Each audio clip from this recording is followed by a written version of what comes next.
দেখতে দেখতে শিবগাজন মেলা এসে গেল। কি যে আনন্দ হচ্ছে!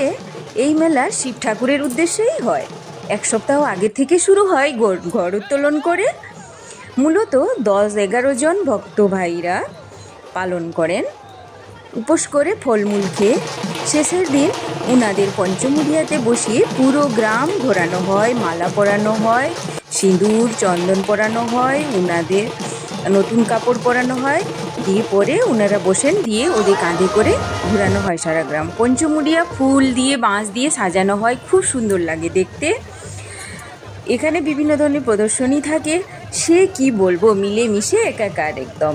বিভিন্ন ধরনের ফাস্টফুড, ফুচকা, আইসক্রিম, চাট, মিষ্টি দোকান, পাঁপড় ভাজা, জিলেবি দোকান, হরেক মাল, খেলনার দোকান, কসমেটিক দোকান, কি বলবো, বলে শেষ করা যাবে না। কোন দোকান পাবে না? পান দোকান। আমরা তো শুরু করি প্রথমে পাঁপড় ভাজা দিয়ে। এখানে আদিবাসী ভাইরা বিভিন্ন ধরনের নাচ করে দেখান। এত লোকের ভিড়, এখানে না এলে কেউ বুঝতে পারবে না, এত আনন্দ হয়। এই গরমে বোঝা যায় না।